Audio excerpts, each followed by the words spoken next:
toutes et à tous, heureuse de vous retrouver. On est ensemble pendant 2 heures avec Gilles Gonzman. Bonjour. Et notre invité aujourd'hui, c'est Louis Laforge. Bonjour. Bonjour Merci Valérie, bonjour à tous. d'être avec nous. On va parler élections municipales avec vous puisque vous allez présenter 2 soirées spéciales les 15 et 22 mars sur France Info TV parce que oui, désormais on vous a connu sur France 3. Désormais vous êtes sur France Info TV tous les matins entre 9h30 et 13h. Et donc ces 2 soirées, vous les animerez aux côtés de Patricia Loison et de Gilles Bornstein. Et on va en reparler dans un instant. Déjà, est-ce que vous avez regardé la télévision hier soir ? Bonjour, aujourd'hui nous sommes en Avignon pour savoir comment les Avignonnais suivent l'actualité et nous allons tout de suite leur demander. Bonjour monsieur, excusez-moi, on aurait quelques questions à vous poser. Oui, bonjour. Bonjour, est-ce que vous suivez l'actualité ? Oui, je suis l'actualité sur les réseaux sociaux et sur les chaînes de télé. D'accord, et vous suivez l'actualité locale ? Oui, sur Facebook. Connaissez-vous Au Provence TV ? Oui, je suis abonné à eux. Est-ce que vous pouvez nous en toucher quelques mots ? Oui, j'adore le concept de mettre en avant le Vaucluse et j'adore les projets qu'ils font et qu'ils seront amenés à faire par le futur. D'accord, merci beaucoup. Eh bien nous allons tout de suite découvrir Au Provence TV.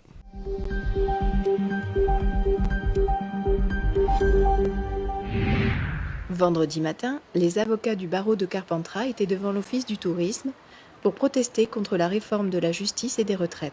Cette opération se fait sous la forme d'une course relais qui est partie depuis Montpellier. Hier, le barreau de Carpentras a réceptionné le relais depuis Avignon et est parti en direction de la Drôme pour remettre le relais aux avocats de la Drôme qui continuera à le faire vivre jusqu'à Paris. Et le 13 mars, l'arrivée est programmée à Paris.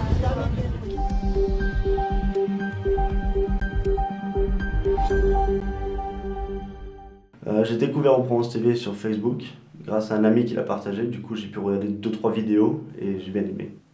Il n'y a pas beaucoup de TV locale et on peut avoir des infos vraiment qui viennent de chez nous, quoi. Alors on va dire que ça a toujours été un peu un rêve de travailler pour une télé locale. Et il y a 2 ans, j'ai rencontré une personne qui avait ce projet de lancer une chaîne. J'avais déjà monté une petite équipe avec quelques stagiaires de l'IMCA, d'anciens stagiaires que je connaissais. Et quand on s'est rendu compte que le projet n'allait nulle part, on s'est demandé maintenant qu'est-ce qu'on fait ? Est-ce qu'on repart chacun de notre côté pour continuer ce qu'on faisait avant ? Ou on va profiter de tout ce travail qu'on avait mis en place déjà et on a décidé de se lancer dans cette aventure, de créer notre propre chaîne de télévision. On entend souvent dire qu'il n'y a rien à faire ici, ou qu'au niveau de l'emploi c'est plutôt calme. Et en fait c'est pas vrai du tout, c'est juste qu'on ne le sait pas. Et on se dit que on se donne la mission de mettre un peu tout ça en avant pour pouvoir montrer que si dans le Vaucluse il y a énormément de choses, et énormément de talent et énormément de savoir-faire. Oui, on a lancé en septembre une page Facebook qui nous sert un petit peu de labo pour tester un peu les programmes. Et on s'est très vite retrouvé débordé. En quelques mois, on s'est retrouvé avec 3700 abonnés, on est à 4000 personnes qui suivent la page. Et surtout qui nous réclament les programmes quand on les met pas, quoi. C'est flatteur parce qu'on se dit qu'au final ça plaît et ça nous encourage dans le projet. On se dit que voilà, on est sur la bonne voie, quoi. Il y a une vraie attente. Les projets, ça va être de pouvoir lancer cette chaîne à la télévision. Ça, c'est le gros dossier actuellement. Pour financer et être autonome au bout des 5 ans, on est en train de mettre en place aussi une régie publicitaire.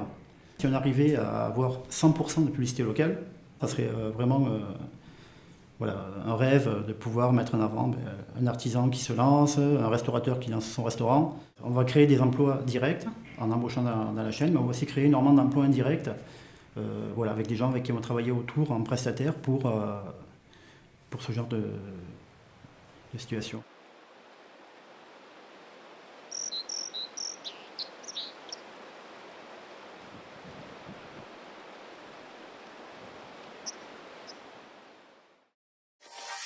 Lolo et Dabo, votre émission radio avec le bon son des groupes de la Provence. Alors, on fait des émissions surtout concernant la musique. Oui, c'est vrai. Et on travaille pour la chaîne depuis une petite année. Et on fait des émissions de radio. Des émissions de radio vidéo. Ça dure 25 minutes. On a découvert des groupes de la région qui ont des super chansons. Oui. Il n'y a pas de règles ou quoi que ce soit. On fait du rap, du rock, tout. Et ce Et sont il y a des des groupes artistes de compo. ouais, hallucinants. Et on s'est dit, mais c'est des trucs qui pourraient passer dans des on a grosses envie de les radios, faire des connaître, grosses quoi. chaînes. Donc, Mais parler de la région, c'est important, quoi. oui.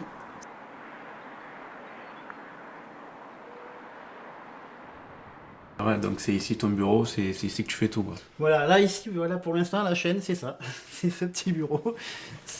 Donc voilà, c'est pour ça qu'aujourd'hui, voilà, nous, l'important, c'est maintenant de toucher tous nos fonds pour pouvoir nous structurer, voilà, avoir un vrai local, un vrai studio. D'accord. Et donc, du coup, je suppose que c'est là que tu fais tous tes montages, les génériques, que tu gères à la Tout page. se fait ici. Donc on a essayé de tourner sur nos programmes 4 gros axes qui vont être voilà, l'actualité, tout ce qui est économie, la culture et le sport.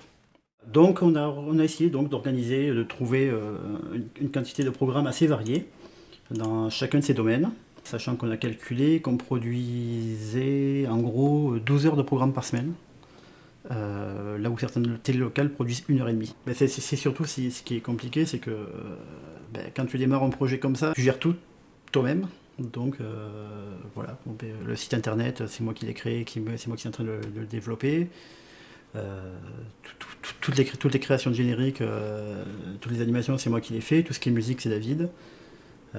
Voilà, puis il faut aller faire les sujets, il faut gérer tous les dossiers administratifs, les demandes de subventions, gérer les partenariats. Et donc, il me semble que tu es en train de faire un truc assez intéressant en ce moment. Tu prépares le générique de la météo, c'est ça? Voilà, j'avais envie de partir sur le délire de faire une météo inspirée du générique de Game of Thrones.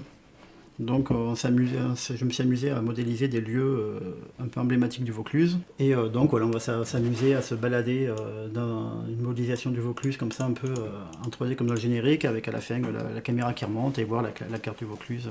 Voilà. Ouais, c'est plus que polyvalent, quoi. C'est ça, ouais, faut tout faire en fait, faut savoir tout faire. Tu gères la chaîne, tu fais technicien, tu fais tout, quoi. C'est ça. Puis après, je profite un peu des talents de certains de mes connaissances. Et donc aussi un peu un secret, on va dire, de la chaîne, c'est que c'est ta femme qui fait toutes les voix off, alors. C'est ça, comme je te disais, je profite de tous les talents de mes proches et de mes connaissances. Donc oui, c'est mon épouse qui fait toutes les voix off. Est-ce que j'ai une gueule d'Arletty? Un personnage que chacun croit connaître, et pourtant. Cette femme indépendante qui a soufflé sur son époque un vent de liberté, dérange et fascine. C'est elle a une voix qui passe bien, tout le monde me fait des compliments sur sa voix, donc du coup je continue, je profite. Donc nous en savons plus à présent sur Provence TV. Nous leur souhaitons pleine réussite et le meilleur pour notre belle région.